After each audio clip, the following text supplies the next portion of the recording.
We are looking tonight at 4 indictments that God leveled at the door of his people. They are hard.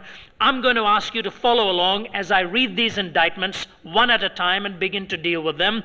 And when I stop reading, if you stop also, we'll be on the same wavelength and can follow along on the train of thought. Here's a simple verse in chapter 4 and verse 17, indictment number 1. It's a very simple little expression. Ephraim is joined to idols, leave him alone. Ephraim is joined to idols, leave him alone. Ephraim, of course, is the northern kingdom of Israel. And if you remember, I mentioned to you last night that Hosea was addressing the northern kingdom of Israel. The question then is this: if that is his audience, why is he referring to them in the third person? In the early part of chapter 4, God turns away from the northern kingdom of Israel to look towards the southern kingdom of Judah. And even when he's talking to the southern kingdom of Judah, it has to do with what Israel is messing around with, and uses the north as a warning.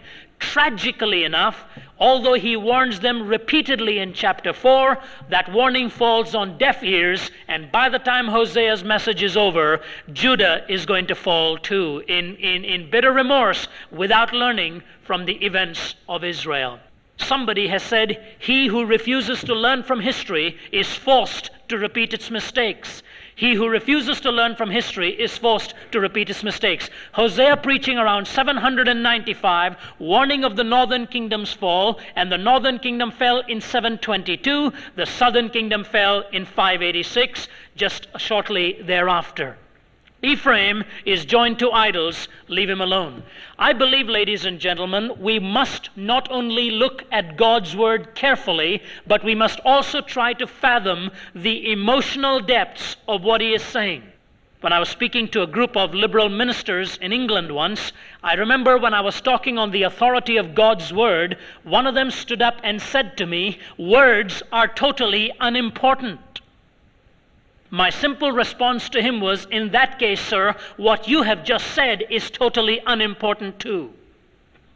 You cannot use words with which to clobber words, for words are vitally important. People often say sticks and stones may hurt my bones, but words will never harm me. I don't believe that. Words are intended to be vehicles that communicate reality.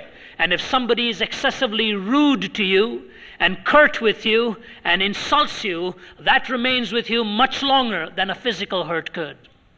Therefore, when we look at God's word, let us try to fathom the full import of what he is saying. For here I sense God in a kind of an explosion of emotion, saying, Ephraim has joined herself to idols, leave her alone, leave her alone. Once in the Old Testament scriptures, this emotion comes through very vividly. And incidentally, our English language, we use the exclamation mark for it. If I put my hand on a hot stove and withdraw my hand and I just say the word, ouch. If somebody doesn't understand English and says to me, what did you just say? And he doesn't understand the slang, and I say to him, I just communicated that the sensation I felt was extremely disconcerting, It's not going to communicate the same thing. The brevity of the ouchy feeling said much more. So brevity sometimes, with emotion, can say much more than just a mass of verbiage. And God here is being brief but intensely powerful.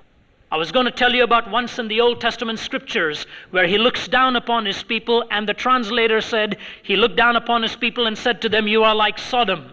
Actually, when he looks down at them, there is only one word that he cries out. He looks down at them and cries, Sodom.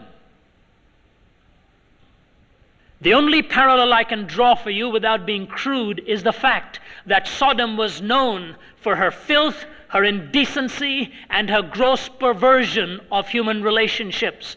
It is like looking into the eyes of the partner you have married and known and loved and cherished for many, many years, and suddenly you find out you have been betrayed, as she has not only played the harlot, but has done so deceptively and literally cheated you for years and years. You look down into her eyes and with one word and an intentional pain within your voice cry out, you prostitute. One word, but says it so powerfully. God looks at his own people, the apple of his eye, and he says, Sodom.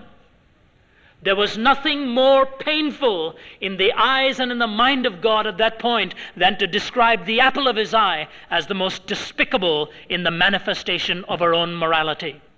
The Apostle Paul uses this very efficiently in the New Testament. Brevity of statement, intensity of emotion. You remember the famous passage in Romans where he says, "That which I do not want to do, I do. That which I do, I detest doing. O wretched man that I am, who shall deliver me from this body of death?" If you look at the Greek language there, actually after he says, "That which I don't want to do, I do. That which I do, I detest doing." And he cries out in one word, "Wretched man, I. Wretched man, I." And it's interesting that the word for wretched there is the same word from which we get our English word calluses. So you get the idea of a man struggling constantly, morning, noon, and night, struggling with the endeavor to live for God. Finally, he says, in effect, calluses, that's me. Ephraim has joined herself to idols. Leave her alone. God's warning here, and the first indictment he leaves at their door is their evil influence. Their evil influence.